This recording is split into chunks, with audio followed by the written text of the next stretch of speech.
So now we're going to talk about our new amazing words for the week. You can impress your moms and dads and grandmas and grandpas by using some of your amazing words. So your first one is apart. Apart. I'm writing it down. It looks like this. Apart. And that means you separate it or you take it away. Like if you have two Legos and they're stuck together, when you pull them, they come apart. You separated them. The next one is worried. That means to be bothered by something or upset about something that could happen or has already happened. Right there. Bink. Worried. Worried. Your next one is sneaked. Sneaked. Like sometimes, and I don't recommend doing this, but if your mom or dad says you can't have any cookies till after you eat your supper, you might sneak a cookie. That could get you into trouble. Trust me, I'm speaking from experience. So don't be sneaky and sneak cookies when they tell you no. But that means you do something really quiet, hoping nobody will notice. Sneaked. Or it could mean you're tiptoeing around like maybe somebody's asleep in the house and you don't want to wake them up. So you're sneaking around. Sneaked. All right. Crept is another word. Crept is where you're moving so slow and you hope nobody notices. Crept. I'm wondering what this story that we're about to read is going to be about, having some of these words in it. We're going to find out. Crept. The next one is snout. That's a fancy pants word for nose, like pigs have a snout. And the last one is proud. When you are happy that you have done something well, or someone else is happy that you've done something well. Proud. Like, I would be so proud of you if you get all these amazing words in this story.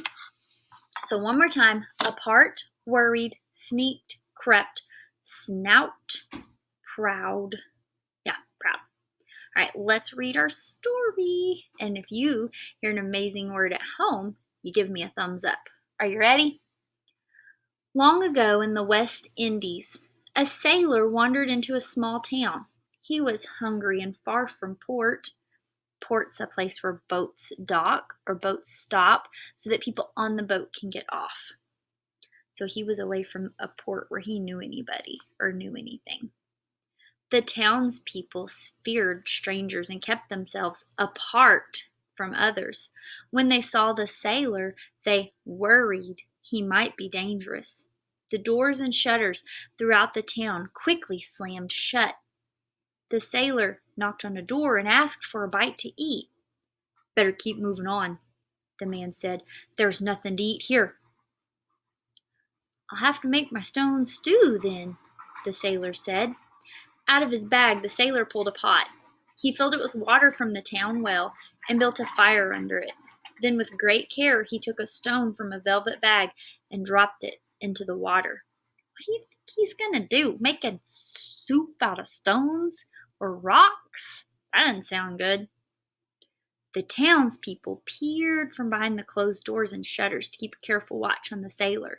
The sailor stirred his pot, took a taste, and licked his lips. This is delicious, he said rather loudly, but stone stew's even better with okra. What's this sneaky guy doing? He's pretending like the stones taste good. He's dropping rocks in water, and then he takes a little sip and he pretends like it tastes good. He pretends like his rocks are magic.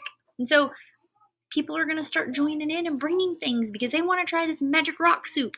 He's pretty sneaky. A boy sneaked out of his house and crept over to see what the sailor was cooking. Then he shyly approached the sailor. Here's some okra, sir.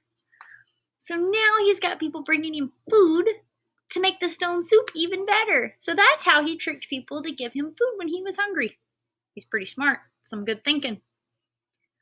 Why, thank you, son, said the sailor as he dropped the okra into the pot. You know, once I had stone stew with okra and pork, and it was fit for a king. The town butcher came out of his shop with some salt pork and a pig's snout. Excellent, cried the sailor, but oh, if there were yams, it would be so much better. A woman soon appeared with her apron full of yams from her cupboard. And so it went, with breadfruit, coconut milk, onions, and so on. Soon there was a scrumptious meal for the whole town. Everyone sat down together to have some stew. The townspeople were thrilled by the delicious stone stew and proud of their contributions. Never had they had such a feast. So he shared with everyone because they shared with him. That's a good lesson to learn. Imagine that, they said, all made from a stone. But was it really made from a stone, or did they bring lots of other food to put in? I'll tell you a quick story. When this is over, I'll tell you a story. The townspeople offered the sailor a lot of money for his special stone, but he wouldn't accept it. So the townspeople gave him directions to the port. The next day, the sailor was on his way. To this day, the townspeople fondly remember the sailor and his wonderful stone stew. So that was a good story. Remember your amazing words: apart, worried, sneaked, crept, snout, and proud. When I was in third grade, so I'd have been probably about 10, a little bit older than you guys are now, my teacher made me stone soup. All the kids in the class had to bring different kinds of food. She told us what to bring. I think I brought canned corn or something. I can't remember. But we all brought different stuff. Like some kids brought potatoes, and some brought celery, and some brought tomatoes.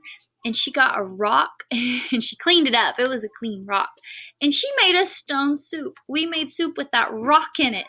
And so we thought that was so neat. We got to read the book and we got to make stone soup. And I thought that that was really neat.